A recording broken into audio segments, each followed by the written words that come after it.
Sa wakas, malinaw na ang matagal ng itinatagong sikreto. Matagal nating inakalang iisa lang ang Book of Volnir, pero ngayong lumalabas ang bawat detalye, isa lang ang masasabi ko.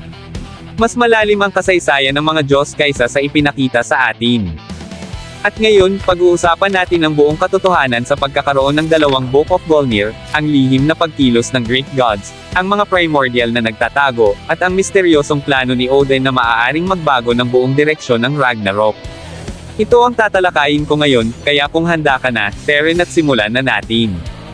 What's up mga Coops, Manga Moto nagbabalik. Record of Ragnarok. The Two Books of Volnir and the Hidden Truth. Unti-unti nang nalilinawan ang lahat. Dalawa talaga ang Book of Volnir. Ang orihinal, nasa mismong kamay ni Odin. At ang kopya, nasa Helheim, pinangangalagaan ng mga Greek gods. Pero eto ang nakakagulat. Ayon kay Beelzebub, ang librong nakita niya ay halos bulok, sira, at hindi na mabasa ang karamihan ng laman. At dito pumapasok ang game changer. Kung iyon ang tunay na libro, hindi dapat iyon nasisira.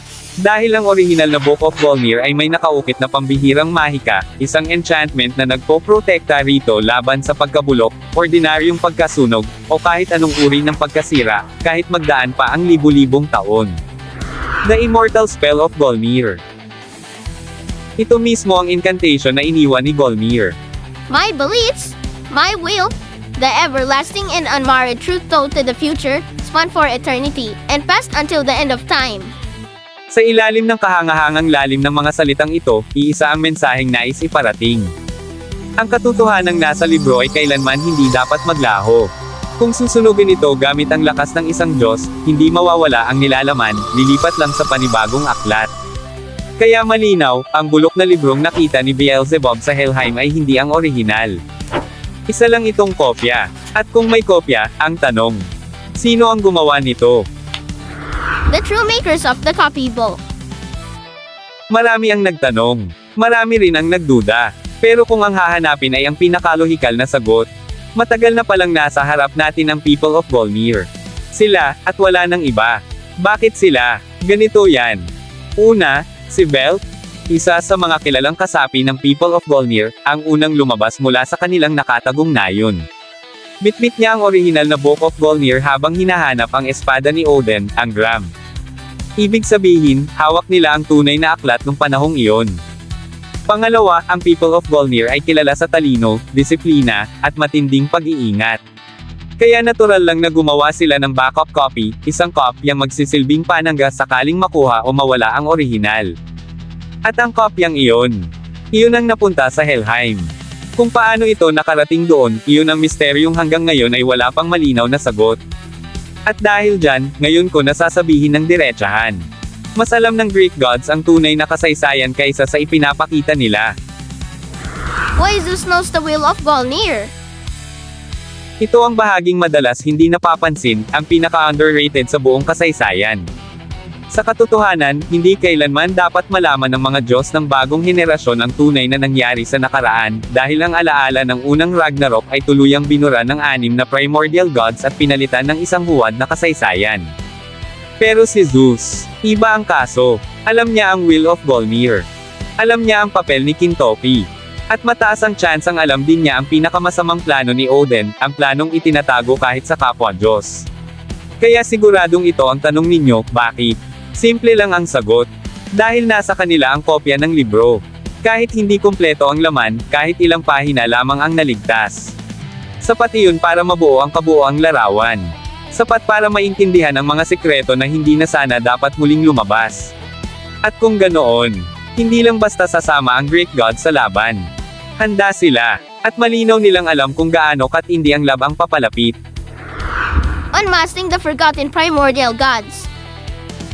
Sa flashback, ipinakita sa atin ang 6 na primordial gods na sabay-sabay kumilos upang palitan ang tunay na kasaysayan ng unang Ragnarok, ngunit ang pang-7, si Volnir, ay hindi sumang-ayon sa kanila.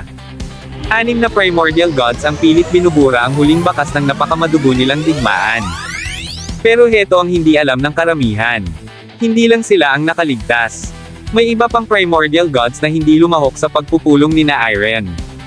Mga Diyos na piniling manahimik, umiwas, at tuluyang talikuran ang kanilang nakaraan. Kasama dito sina Izanagi, ang ama ni Susanoo. Gaia, ang ugat at pinagmulan ng lahat ng makapangyarihang Greek god sa kasalukuyan. At dalawa pang Diyos na tahimik na nanunood sa kasalukuyang Ragnarok, mga nilalang na akala ng lahat ay ordinaryo lang, pero ang totoo, primordial din sila. Ito ang katotohanan. Marami pang nakaligtas kaysa sa inaakala ng lahat.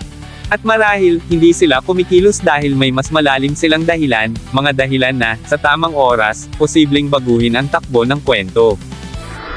Where are the remaining primordial gods now? Ngayon, habang unti-unting inilalantad ni Odin ang tunay niyang pakay, ang muling pagpapalaya sa kanyang orihinal na katawan, kasama ang kanyang mga sinaunang kaalyado, isang tanong ang nananatiling pinakamabigat sa lahat.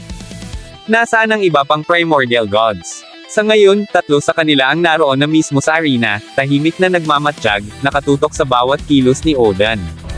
Si Gaia lamang ang wala, dahil sa flashback ay malinaw na inihayag na natalo siya ni Zeus noong Gigantomachy. Samantala, ang 6 na natitira ay nababalot pa rin ng kompletong pananahimik, walang balita, walang kumpirmasyon, pero malakas ang posibilidad na nasa arena na rin sila. Nakasilip mula sa mga anino, naghihintay ng tamang sandali upang lumantad at baguhin ang takbo ng laban. Parang unos na papalapit, walang nakakakita, pero lahat ay nakakaramdam na. The truth behind the 2 books. Hindi lang basta detalye ang dalawang Book of Volnir. Sila ang mismong susi para maintindihan kung ano talaga ang nangyayari sa kasalukuyang Ragnarok.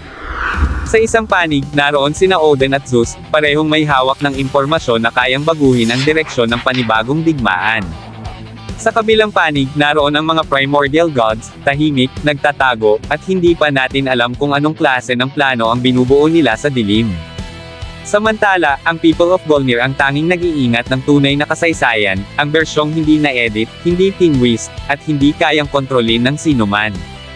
At higit sa lahat, ang Will of Volnir na ngayon ay nasa kamay ni Sakete Kintoki, isang piraso ng kapangyarihang maaaring maging turning point ng buong laban. Sa huli, isang bagay lang ang sigurado. Hindi na kayang pigilan ang katotohanan. Unti-unti na itong sumasambulat, lumalabas, at ibinubunyag ang tunay na naganap sa nakaraan. At ngayon, ang tanging magagawa natin ay hintayin ang susunod na pag-ikot ng kapalaran. At dito na nagtapos, alam kong bitin ka sa kwentuhan natin, kaya sorry na agad. Shoutout po muna kina